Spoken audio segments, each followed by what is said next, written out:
Assalamualaikum warahmatullahi wabarakatuh. Alhamdulillahirrahmanirrahim. Puji dan syukur kita panjatkan kepada Allah Subhanahu wa taala. Salat dan salam kita aturkan dan sampaikan kepada baginda alam Nabi Muhammad sallallahu alaihi wasallam. Baik teman-teman semuanya, sekarang kita memasuki pertemuan yang keempat terkait materi seni dalam berbicara, yang dimana pada pertemuan sebelumnya kita membahas tentang kemampuan mendengarkan. Kita awali di pertemuan keempat ini dengan materi seni dalam berbicara dengan kalimat basmalah bersama-sama. Bismillahirrahmanirrahim. Nah, kita semuanya itu kan dalam kehidupan sehari-hari sudah tentunya harus bicara. Tak seorang pun tidak dapat kita ajak bicara ya bila kalian tuh memiliki sikap yang tepat. Kenapa? Karena bicara merupakan bentuk komunikasi manusia yang paling sangat mendasar. Itulah yang membedakan kita dengan suatu spesies yang lainnya. Nah, di dalam berbicara ini pun laki-laki itu per kata itu dalam perharinya itu biasanya menggunakan 7.000 kata, dan wanita berbicara kurang lebih 20.000 kata per hari. Jadi sini sudah jelas ya, lebih banyak perempuan ternyata daripada laki-laki.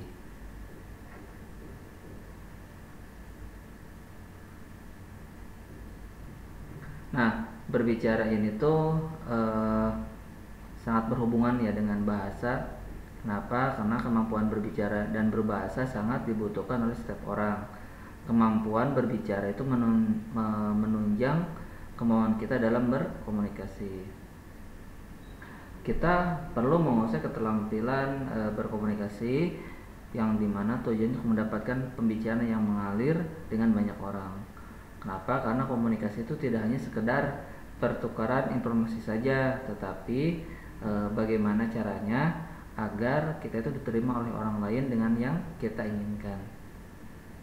Nah, keterampilan berbicara atau yang disebut dengan retorika itu merupakan seni berbicara yang bisa dimiliki seseorang yang bertujuan untuk menyampaikan pesan lisan secara efektif sebagai bentuk komunikasi kepada orang lain.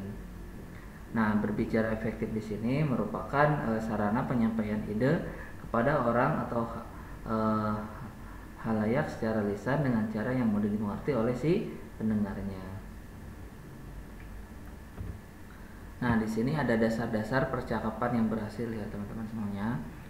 Misalnya di sini ada kejujuran, terus juga sikap yang benar, terus juga minat terhadap orang lain, adanya juga openness atau keterbukaan terhadap diri sendiri. Kemudian juga dengan berbicara juga kita harapannya bisa memecah yang namanya kebekuan. Jadi tidak adanya sama-sama diam seperti itu. Nah, setelah itu juga mengatasi masa lalu nih, gitu kan. Kenapa? Karena orang lainnya yang diajak bicara akan menikmati pembahasan atau percakapan jika mereka itu tahu bahwa kamu itu atau Anda itu menikmatinya juga. Jadi sama-sama nyaman atau enjoy gitu dalam suatu percakapan. Nah, dalam kegiatan berbicara pun pasti akan ada namanya pertanyaan. Nah, pertanyaan yang harus dihindari itu pertanyaan ya atau tidak. Kenapa? Karena biasanya jika pertanyaan ya dan tidak itu cukup singkat sehingga tidak akan mengalir untuk proses percakapannya. Nah, hukum pertama dalam percakapan itu maksudnya mendengarkan. Kenapa? Karena gak mungkin kan dalam suatu percakapan semuanya berbicara gitu kan. Jadi harus ada yang berbicara, ada juga yang mendengarkannya. Itu juga dalam kegiatan mendengarkan juga dalam percakapan kita tuh harus menggunakan bahasa tubuh, misalnya kontak mata gitu kan. Yang sampai orang berbicara kepada kita tapi mata kita melihat yang lain, itu kan sangat tidak efektif gitu kan. Malah membuat orang itu tidak nyaman dengan kita. Nah, dalam proses menggiring percakapan pun yang bisa teman-teman lakukan, yang pertama itu pilih topik dulu ya. Pilih topik yang dapat melibatkan semua orang kan. Jadi jangan sampai di dalam satu kelompok itu teman-teman memilih topiknya yang hanya diketahui oleh satu atau dua orang saja gitu kan, sedangkan di sana ada misalnya ada 10 orang gitu kan. Nah, ambillah topik yang memang umum gitu kan, yang bisa orang itu bisa berkontribusi untuk saling-saling menyampaikan pembahasannya. Nah, terus yang kedua juga mintalah pendapat gitu kan. Jadi jangan sampai dalam percakapan hanya kita saja nih yang menyampaikan pesan atau informasinya. Harus ada feedback dari teman-teman yang mendengarkan. Terus juga kita tuh harus membantu orang yang paling pemalu dalam kelompok ya. Nah, ini sangat penting. Kenapa? Biasanya kalau dalam berorganisasi ataupun dalam kegiatan kelompok itu pasti ada namanya orang yang pemalu. Nah, kita sebagai orang yang memahami itu harusnya bisa membantu agar si pemalu bisa menyampaikan percakapannya atau pendapatnya. Terus juga jangan memonopoli percakapan. Nah, biasanya dalam percakapan itu kan pasti ada orang yang paling vokal gitu kan, ada orang yang paling sering berbicara. Nah, itu seharusnya dibagi agar apa? Agar suasana dalam percakapan pun bisa terasa saling memiliki atau dan terasa nyaman. Terus juga jangan mengintegrasi teman Anda gitu kan. Terus juga jangan memancing pendapat. Kenapa? Karena biasanya itulah akan menjadi cepat berakhir dalam percakapan seperti itu. Di sini ada ciri-ciri pembicara yang baik. Nah, yang pertama itu memandang suatu hal dari sudut pandang yang baru gitu kan. Terus juga memiliki cakrawala yang luas, antusias, menunjukkan minat besar pada apa yang mereka perbuat dalam kehidupan mereka maupun pada apa yang Anda katakan pada kesempatan itu. Terus juga tidak pernah membicarakan diri sendiri. Terus juga sangat ingin tahu. Di saat mereka bertanya mengapa, nah mereka ingin tahu lebih banyak mengenai apa yang Anda katakan. Terus juga harus menunjukkan sikap yang empati, memiliki selera humor dan tidak keberatan mengolok-olok diri sendiri. Mereka juga punya gaya bicara sendiri. Jadi di saat teman-teman berbicara itu pastikan tidak saling itu ya teman-teman. Kenapa? Karena masing-masing kita tuh memiliki gaya atau cara yang berbeda-beda dalam menyampaikan pembicaraannya kan. Nah, apa sih gitu kan tujuan berbicara efektif? Nah, berbicara secara umum bertujuan untuk memberitahukan atau melaporkan informasi kepada penerima informasi, meyakinkan dan mempengaruhi penerima informasi, untuk menghibur serta menghendaki reaksi dan dari si pendengar ataupun penerima informasi. Nah, di sini ada beberapa tujuan mempelajari cara berbicara efektif. Yang pertama, hemat waktu. Jika Anda mampu berbicara dengan efektif, ini bisa membuat waktu itu menjadi hemat. Bayangkan ya, jika teman-teman itu sebagai seorang penjual, terus juga si penjual harus melakukan pembicaraan dengan seefektif mungkin untuk bisa didengar oleh konsumen.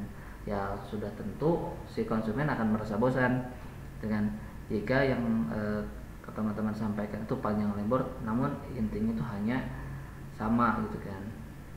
Terus juga tujuan harus pesan itu harus tepat sasaran. Nah, komunikasi yang baik itu pada hakikatnya berlangsung dengan adanya pertukaran pikiran antara Anda dan lawan bicara gitu kan. Pertukaran pikiran itu yang tidak tepat akan membuat kebingungan. Berbicara dengan efektif akan membuat komunikasi berjalan dengan lancar. Jadi lawan bicara akan menangkap apa yang kalian sampaikan dan bicarakan dengan mudah. Apa dampaknya nih gitu kan? Persoalan yang dibicarakan akan menjadi cepat terselesaikan. Selain itu juga mampu berbicara dengan efektif akan memberi kesan elegan untuk si pembicara. Terus tujuan yang ketiga, membuat hubungan menjadi lebih kuat. Mengetahui cara berbicara efektif akan membuat hubungan menjadi lebih kuat. Komunikasi menjadi sebuah interaksi yang sangat bermakna. Tanpa komunikasi, itu kan, kehidupan manusia itu akan terasa kosong dan tidak bermakna. Komunikasi yang penuh makna terjadi itu jika kedua belah pihak itu mampu berbicara dengan baik. Pembicaraan yang panjang namun tidak bermakna akan membuat hubungan antara pembicara dengan lawan pembicara menjadi kacau gitu kan. Apabila jika lawan bicara merupakan orang yang tidak sabaran, bisa-bisa komunikasi langsung akan terputus ya begitu saja. Oleh karena itu sangat penting ya untuk teman-teman di sini itu untuk mengetahui bagaimana cara berbicara dengan baik. Terus tujuan yang keempat itu dibutuhkan dalam berbagai bidang pekerjaan. Kan? Ya sudah tentu ya teman-teman, ini sangat penting dalam berbagai bidang pekerjaan. Kenapa? Karena dengan begitu, dengan kita mempelajari cara berbicara efektif, gitu kan, akan dapat banyak hal baru dan menarik yang bisa kita nikmati, gitu kan. Setelah kita itu mampu berbicara dengan efektif. Nah, di sini ada strategi yang berbicara efektif. Kenapa sih gitu ya? Karena setiap orang itu kan harus berbicara efektif, tidak tua ataupun masih muda gitu kan. Siapapun dia itu, baik sebagai pendidik, guru, pegawai gitu kan, pedagang ataupun dosen yang lainnya. Nah, untuk berbicara efektif kita tuh harus percaya diri dan berani tampil berbicara di depan umum saat kita tuh menyampaikan informasi atau pendapat kita.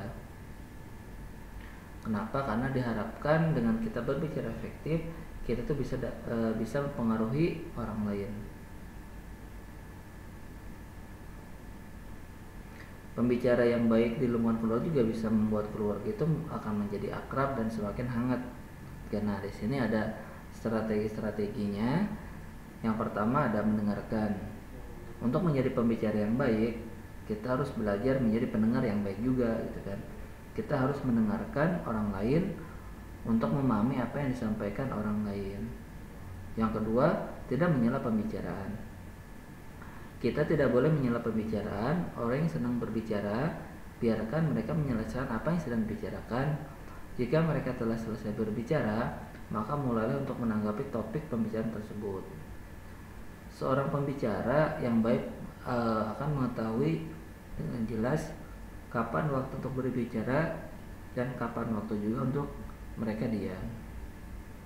Nah, terus yang ketiga, bersikap terbuka dan transparan. Tidak semua topik yang sedang dibicarakan itu diketahui oleh semua orang. Jika Anda merasa hal yang demikian, maka tidak ada salahnya untuk menyampaikan atau mengungkapkan bahwa Anda itu tidak mengerti, gitu kan. Saat Anda terbuka dan dengan ketidaktahuannya, orang yang diajak bicara pasti akan menjelaskan maksud tersebut dengan cara yang lebih sederhana dan mudah dimengerti. Yang keempat, mengetahui berita terkini. Nah, di sini sangat penting teman-teman, karena kita itu di era teknologi, makanya kita harus meluangkan waktu itu untuk mengupdate informasi terkini. Agar apa? Agar kita itu bisa menggunakan sebagai topik pembicaraan. Terus yang kelima, membaca bahasa tubuh atau nonverbal ya. Nah, pastikan juga kita mengetahui suasana hati yang menunjukkan minat seseorang dalam percakapan tersebut. Seperti itu teman-teman. Nah, lalu bagaimana nih gitu kan cara melakukan pembicaraan yang efektif? Nah, yang pertama caranya kalau kita itu ingin efektif dalam pembicaraan harus menatap lawan bicara. Kenapa? Karena prinsip berbicara yang efektif yang pertama adalah dengan menatap lawan bicara. Memperhatikan lawan bicara itu adalah hal yang penting ya, yang harus kita lakukan. Berbicara tanpa menatap memberikan kesan yang kurang sopan. Jadi usahakan sebisa mungkin teman-teman itu menatap lawan bicaranya. Terus yang kedua, berbicara dengan baik dan jelas. Nah, berbicara dengan jelas artinya di situ menggunakan suara yang bisa didengar oleh lawan bicara. Jangan sampai kita tuh melakukan cara misalnya seperti berbisik gitu kan, agar suara kita tuh bisa tersampaikan dengan jelas. Kenapa? Karena kalau kita itu dalam suatu kelompok itu berbisik, itu akan terkesan tidak sopan dan mencurigakan, seperti itu. Nah, yang ketiga, memberikan kesempatan kepada lawan bicara. Melakukan pembicara itu kan sebaiknya berlangsung dua arah ya.